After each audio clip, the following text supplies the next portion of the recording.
Assalamualaikum warahmatullahi wabarakatuh. Jadi dalam diskursus ini itu habaib dan para muhibbinnya itu targetnya adalah nasab, nasab, nasab, nasab, nasab, nasab. Sementara Kiai Imad dan masyarakat yang lain di luar komunitas habaib dan para muhibbin itu semangatnya bagaimana terjadi kesetaraan dalam konteks kemanusiaan, keadilan dan persamaan. Karena memang masyarakat merasakan berbeda dengan para habaib yang nampak sekali, terlalu nampak. Dalam konteks kemanusiaan itu mereka ingin di atas.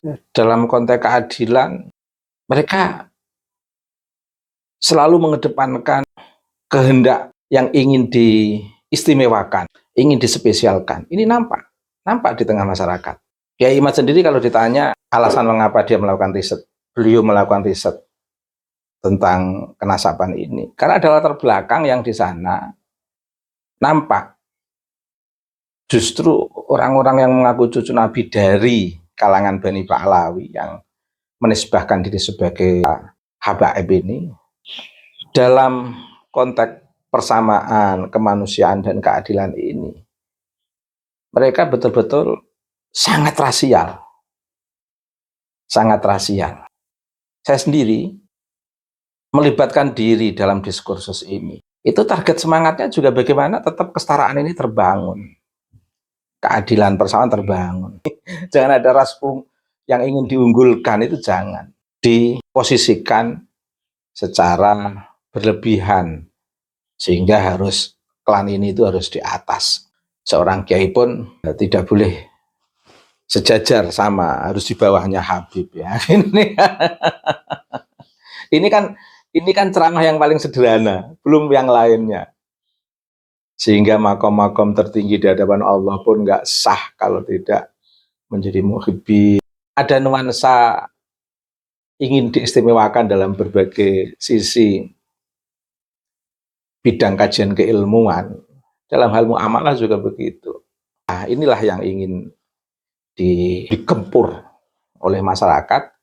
Kalau mereka mau di Indonesia, ya harus bangun kesetaraan, keadilan, dan persamaan. Nah, jangan ingin ngangkangi, harus di atas warga masyarakat, warga pribumi. Oh, nggak boleh begitu. Sampai merendah-merendahkan kiai. Nah, bahkan tanpa disadari sebenarnya para muhibbin banyak yang direndahkan.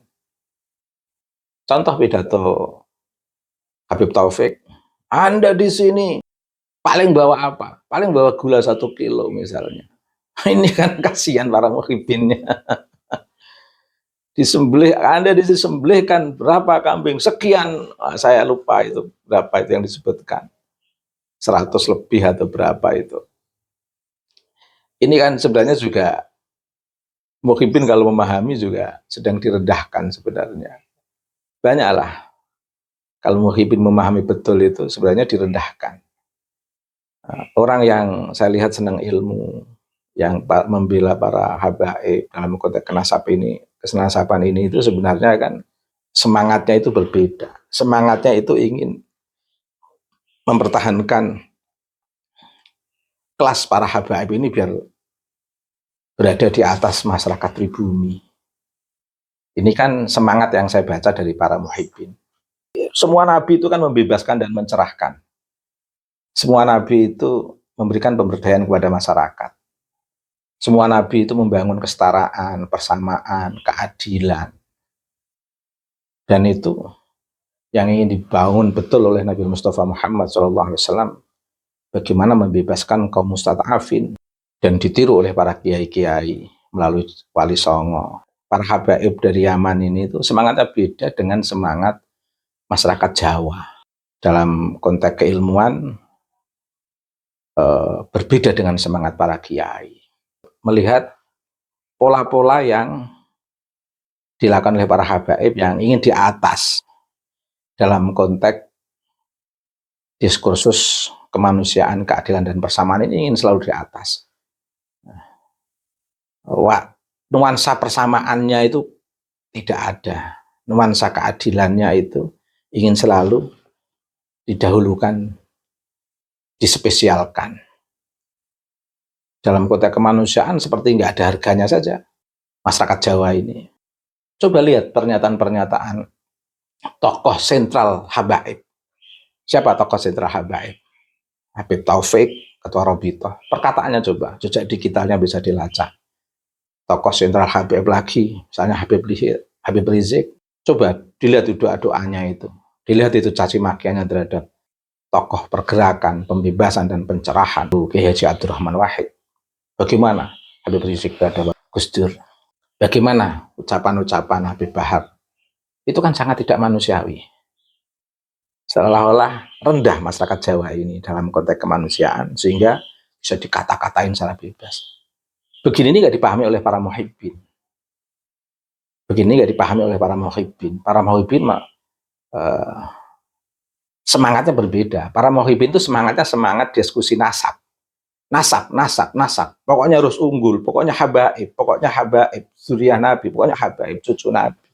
Berbeda semangat masyarakat Jawa yang masuk dalam diskusi kenasaban ini. Semangatnya adalah semangat mengembalikan kesetaraan, persamaan, dan kemanusiaan. Tidak ada bedanya antara habaib, warga Yaman yang imigran di negeri ini, yang mengisi banyak di Jawa ini. Kenapa? Karena habaib ini sudah menjadi bagian dari warga negara Indonesia. Maka mau tidak mau harus betul-betul membangun persamaan, kemanusiaan, dan keadilan. Jangan ingin diunggulkan, jangan ingin di atas, semuanya sama. Semuanya sama. Kiai Imam itu semangatnya ingin membangun semangat persamaan, keadilan, kemanusiaan. Jangan ada yang mengambil, kalau sudah warga negara Indonesia, ya warga negara Indonesia. Jangan mencari-cari kesempatan untuk menghegemoni warga masyarakat, warga Indonesia. Ketika ada kolonialisme penjajah Belanda mengambil kesempatan lewat mendukung elit penguasa dari kolonial. Ketika Indonesia masa transisi ingin mengambil bagian dengan elitnya mendukung gerakan komunis PKI misalnya. Ketika Indonesia masa transisi, peralihan dari Orde Baru yang begitu kuat, mau masuk ke Orde Reformasi, ingin mengambil bagian dalam sistem politik ini dengan cara yang tidak elegan seperti yang dilakukan oleh FPI, Habib Rizik. Bagaimana tingkah beliau harus melawan gerakan pencerahan dan reformasi yang dilakukan oleh Gus Dur, termasuk ikut andil secara massal untuk menurunkan Gus Dur. Itu kan kelihatan semua sejarahnya. Jangan begitu. Sekarang ini ketika masyarakat Jawa merasa nyaman dengan tokoh tertentu dari habaib, senang karena didukung tradisinya, ziarah kubur, terus ingin menciptakan makam-makam baru yang tidak dikenal sejarahnya, bahkan sampai mencomot makam-makam tokoh masyarakat Jawa sebagai bagian daripada klan mereka. Bahkan yang paling fatal, mengakui Wali Songo sebagai bagian dari Bani Pahlawi. Ini kan yang namanya begal nasab itu ya seperti ini. Ya jelas Wali Songo bukan Bani Pahlawi. Semangatnya beda. Kalau Wali Songo itu Bani Pahlawi, tentu tradisi yang diciptakan oleh Wali Songo itu sama dengan tradisi yang diterapkan oleh habaib di Indonesia ini. Ingin di atas ya, relasinya dengan masyarakat. Ingin diunggulkan di tengah masyarakat. Wali Songo tidak begitu. Core value-nya berbeda.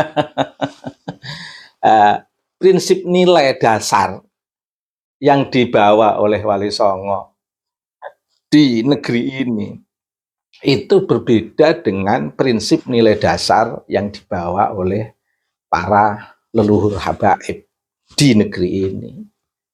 Para leluhur habaib di negeri ini kan ingin diistimewakan. Sampai sekarang masih nggak bisa dibohongi kok. Dalam sistem pernikahan itu gimana? Putri Bani Pahlawi, bagaimana diperlakukan kelompok mereka ketika harus nikah dengan para putra-putra negeri ini. Kan banyak yang mengadu ke saya itu ketika mereka punya istri dari Bani Ba'alawi, betapa beratnya, kasihan. Banyak yang cerita ke saya, banyak sekali. Dan itu sudah menjadi fenomena publik loh, fenomena umum.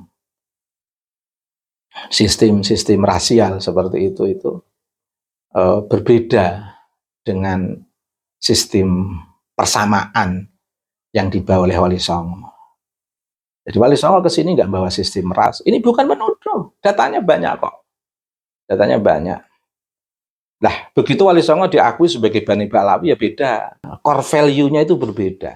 Nilai dasar yang mendasari pola hidup yang membentuk dalam pandangan dan perilaku Wali Songo itu berbeda dengan nilai dasar yang mendasari pola hidup dan perilaku atau pandangan Haba itu berbeda. Sehingga kalau Wali Songo dikatakan dari Bani Ba'alawi itu jauh. Masih banyak bukti yang menunjukkan kalau Wali Songo itu bukan Bani Ba'alawi. Istilah Ibrahim As-Samarqandi konsisten dengan nama Sayyid, dengan nama Syarif. Ini itu berbeda dengan istilah habaib yang dibawa oleh para habaib yang datang dari Yaman ini. Itu kan terminologi yang paling kuat itu kan terminologi habaib dalam konteks panggilan. Kalau Wali Songo terminologi dalam konteks panggilan terminologi Syarif, Sayyid, Sunan. Wali Songo itu kan banyak keturunannya. Kalau Wali Songo itu dari Bani Ba'alawi, keturunannya itu mesti ya kayak seperti Bani Ba'alawi. Anak itu nggak lepas dari orang tua. Manusia itu dalam konteks core value itu nggak bisa lepas dari para leluhurnya. Manusia itu akan kembali kepada sistem kebudayaannya. Seperti saya belajar antropologi, belajar sosiologi, belajar filsafat, tidak akan tercerabut dari akar budaya saya sebagai bagian daripada anak yang dilahirkan di lingkungan masyarakat pesantren, dari bapak, mbah, buyut sampai ke atas itu semuanya punya pesantren. Meskipun saya mencari pengalaman, pengetahuan di Australia misalnya, atau saya mengembara melakukan diskursus di Jakarta, ikut terlibat dalam diskusi-diskusi dan kajian-kajian keilmuan di perguruan tinggi, tetap saja akan back to culture, akan kembali kepada kebudayaannya, kembali pada core value-nya. Begitu kita sudah terlibat dalam diskursus yang dalam pandangan saya itu sangat elok, prestis, akademis, disuruh pulang orang tua ya pulang aja. Saya kalah dengan lesan orang tua. Bahkan nuansa akademis saya itu sudah saya bagi dengan nuansa tradisi saya. Sehingga secara akademik saya nggak, dalam tanda kutip, nggak bisa total. Karena ada tradisi yang harus saya pertahankan, ada wadhifah yang harus saya pertahankan dari orang tua. Ini kan core value, nggak bisa lepas dari tradisi. Saya punya mbak, namanya Nyai Badriah Fayumi, yang aktivis gender itu, aktivis perempuan itu. Beliau secara akademik sangat luar biasa. Tapi ya ujung-ujungnya ya kembali kepada tradisi, menjaga keberlangsungan pesantren. Sehingga abah beliau, Kiai Fayumi, sebagai pengelola pesantren di Kajen, dilanjutkan adik-adik beliau hidup di Jakarta, di Pondok Gede, juga bikin pesantren. Semua saudara saya bikin, kembali kepada tradisi akhirnya, back to culture, core value. Makanya core value Wali Songo, ya katakanlah yang melalui Syekh Ahmad Al-Mutamakin itu dilihat itu kan semuanya membangun persamaan semuanya. Karena memang core value yang dibangun oleh Wali Songo itu adalah bagaimana membangun kemanusiaan, persamaan dan keadilan. Kiai Haji Said Akil Sirot itu core value-nya core value Mutamakin. Bagaimana terus melakukan gerakan kemanusiaan, keadilan dan persamaan.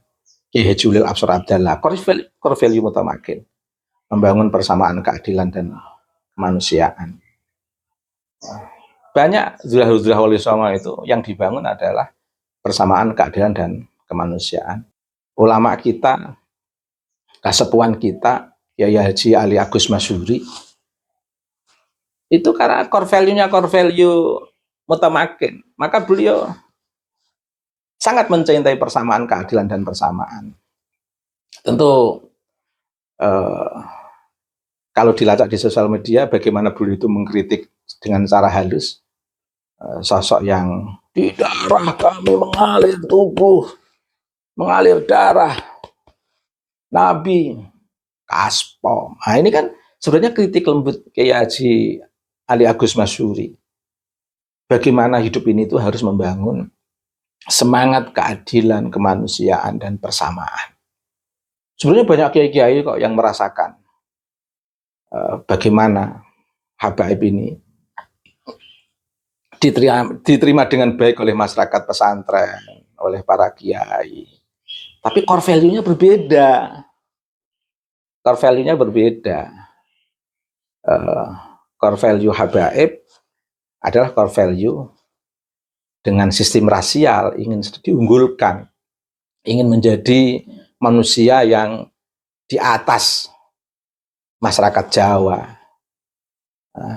Tidak membaur dalam konteks kemanusiaan, keadilan dan persamaan. Core value Wali Songo tidak seperti itu. Makanya kalau Wali Songo dikatakan dari Bani Pahlawi, tidak mungkin. Core value-nya berbeda. Core value-nya berbeda. Dalil, sejuta dalil yang Anda katakan tentang Wali Songo itu Bani Pahlawi, wahai para muhibbin, wahai para habaib, itu tidak masuk di nalar sehat. Tidak masuk di nalar sehat. Tidak masuk di nalar sehat. Wali Songo itu bukan Bani Pahlawi. Apalagi dasarnya bukan dari ahli nasab yang diakui di kalangan habaib. Kalau Wali Songo itu adalah dari Bani Pahlawi, itu tidak diakui di ahli nasab dari kalangan habaib. Nyatanya Ketua Robitohnya juga nggak punya data tentang silsilah yang menjadi legitimasi para habaib sebagai cucu Nabi, kan nggak ada datanya sampai sekarang. Data kehabaiban, data habaib adalah cucu Nabi itu ya datanya ya para muhibbin yang ngomong itu. jadi data Rabithah Alawiyah yang di sana terdiri para habaib terkait dengan penisbatan para habaib sebagai cucu Nabi, itu datanya itu sampai sekarang belum dikeluarkan. Justru data yang paling valid sampai sekarang masih muncul, data dari para habaib kalau habaib itu cucu Nabi, itu datanya data berupa Kiai Haji Idrus Romli. Ini data kalau habaib itu sebagai cucu Nabi itu datanya ya pendapat Kiai Idrus Romli, datanya pendapat Kiai Wafi, datanya pendapat Kiai Rumail. Ini kan datanya habaib, bukan data real. Makanya menurut saya tidak perlu membuat framing yang luar biasa, apalagi sampai memasukkan Wali Songo sebagai bagian dari Pahlawi. Core value-nya berbeda. Core value Wali Songo dengan core value Bani Pahlawi dari Yaman itu beda. Prinsip dasar yang mendasari pandangan, perilaku, pola hidup yang dibangun Wali Songo itu berbeda dengan yang dibangun Bani Pahlawi. Bahasa mudahnya itu Wali Songo itu ingin membaur dengan masyarakat. Putra-putrinya dinikahkan dengan masyarakat secara luas tanpa memandang keturunan atau ras secara keilmuan. Itu. Makanya Abdullah Wali Songo nggak perlu disuruh tes DNA karena sudah bercampur baur. Tes DNA yang paling mudah dilacak ini kan dari jalur laki-laki. Nah siapa sekarang yang dalam tanda kutip sok-sokan mengaku nasabnya paling valid, paling sahih, masih bertahan dari jalur laki-laki, tidak putus, bahkan nasab yang terbaik seluruh dunia dari para zuriyah Nabi itu ya Bani Ba'alawi karena masih terjaga. Siapa yang mengatakan begitu? Kan Bani Ba'alawi sendiri.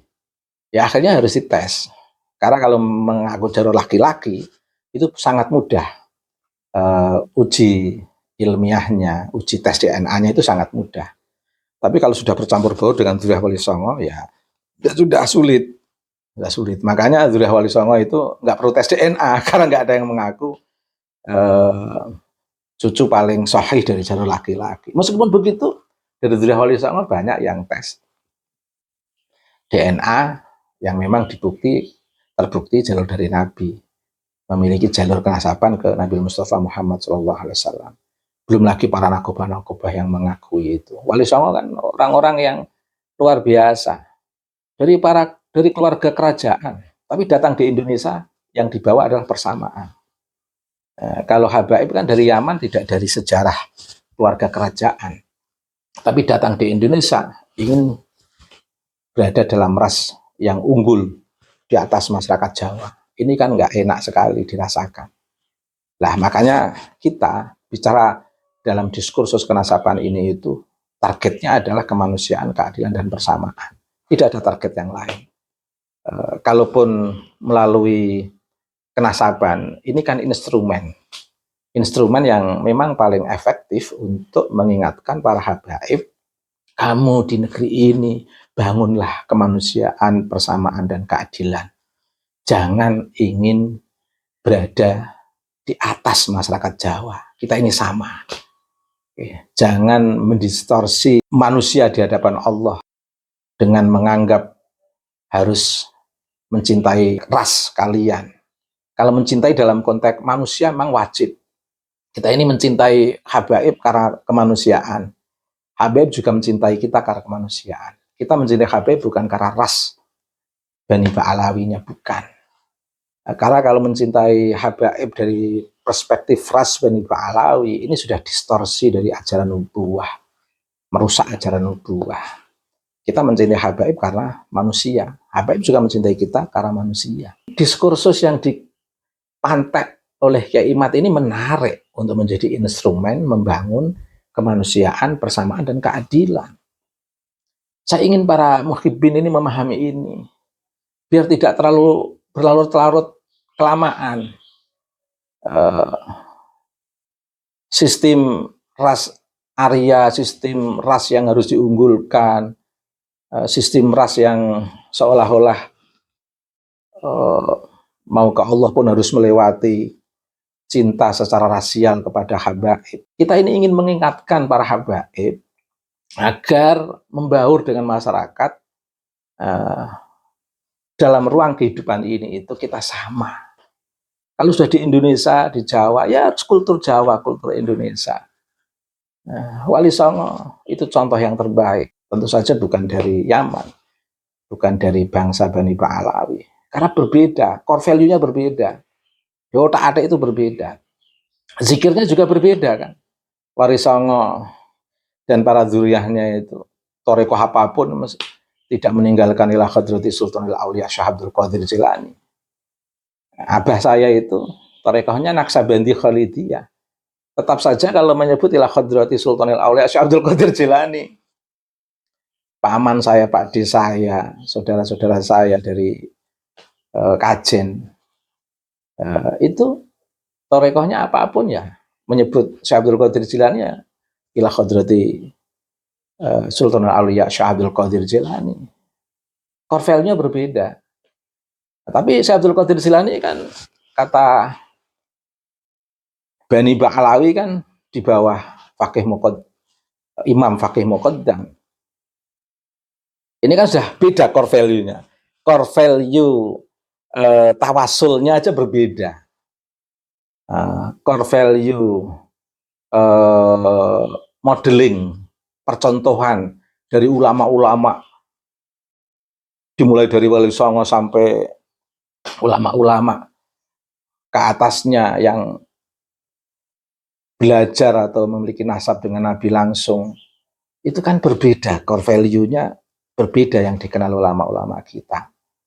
Meskipun sudah sekian tahun santri kiai itu misalnya kenal habaib, tetap saja core value-nya core value yang dibawa oleh Wali Songo.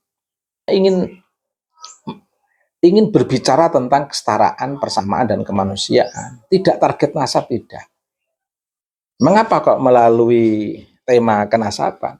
Karena hanya pintu ini yang bisa digunakan untuk mengingatkan para habaib untuk tidak jumawa dengan ras Bani Ba'alawinya, ingin di atas masyarakat Jawa dalam konteks keberagamaan, dalam konteks pandangan, pikiran, dalam konteks relasinya dengan kehidupan di ruang-ruang sosial, ingin di atas. Enggak bisa begitu. Kita ini harus setara.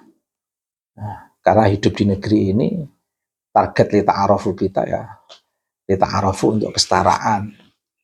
Dan target yang paling tingginya ya tentu saja inna akramakum indallahi atqakum. Dan sudah sekian lama, bahkan sampai 1 abad lebih, ternyata karakter rasial ini nggak berubah. Maka yang paling strategis, sebagaimana yang ditemukan oleh Kiai Imad, dipantek saja diskusi ini dengan melalui tema kenasaban untuk berbicara tentang kemanusiaan, keadilan, dan persamaan.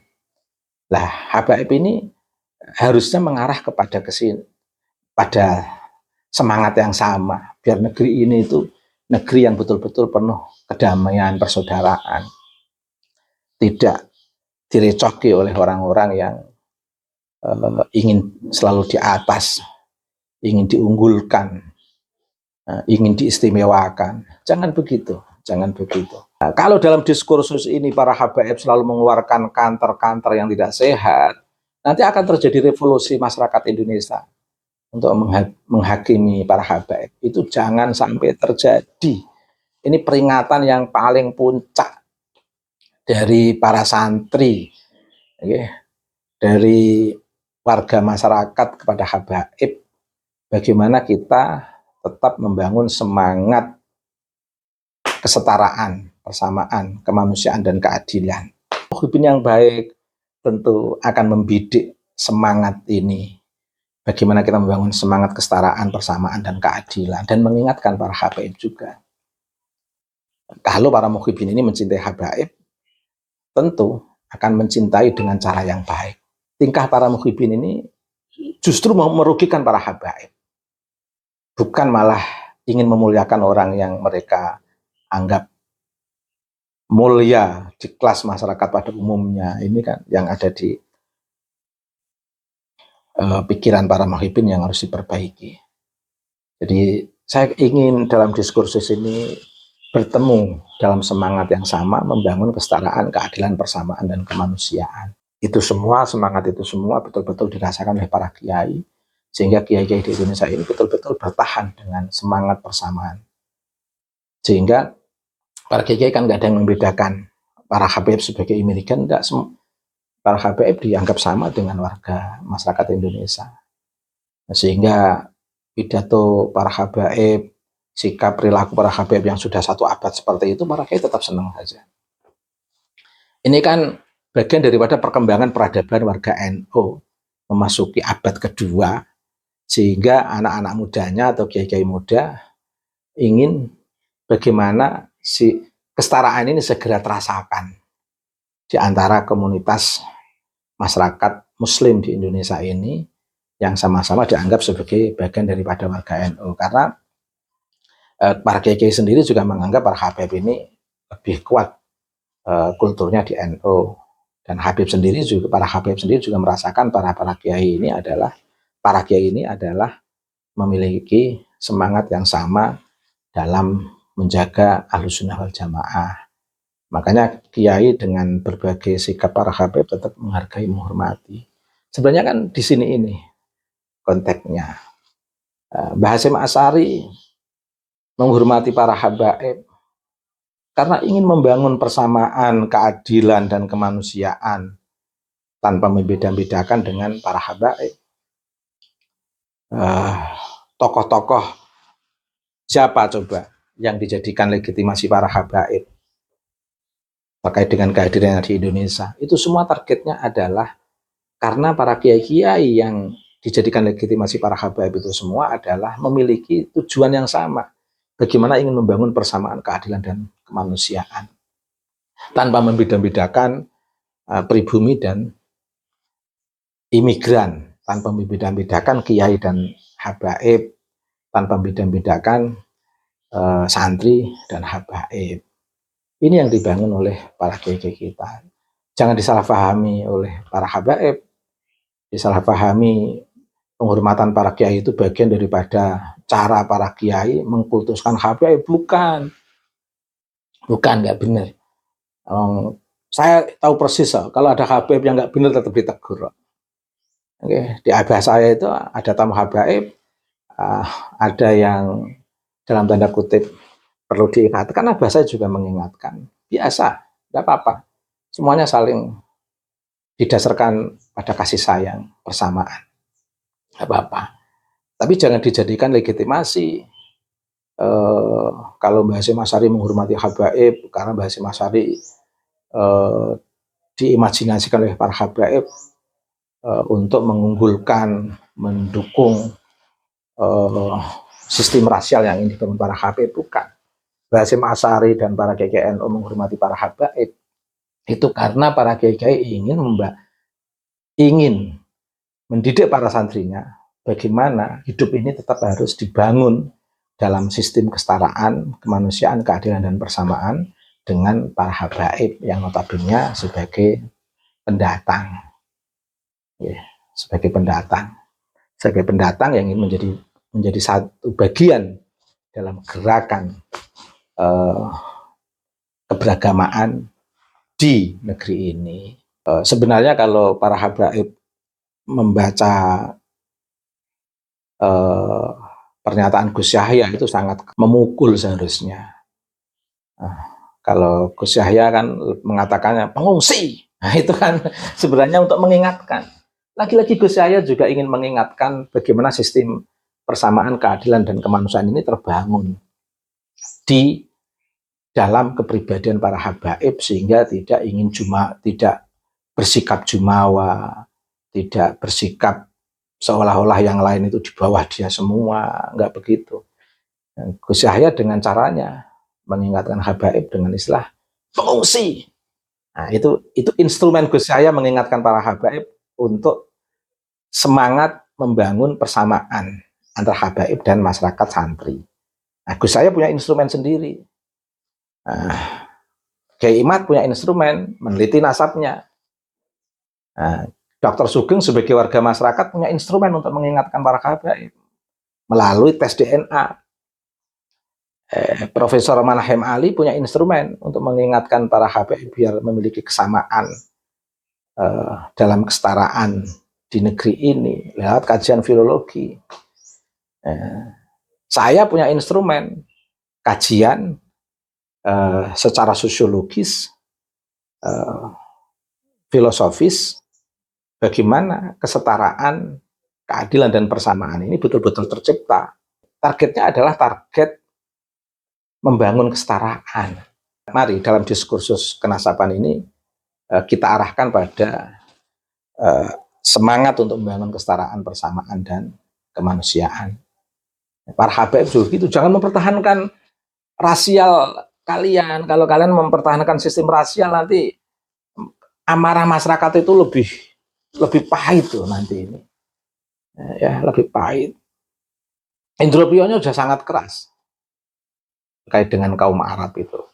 Nggak main-main loh, Indro Priyono itu seorang intelijen.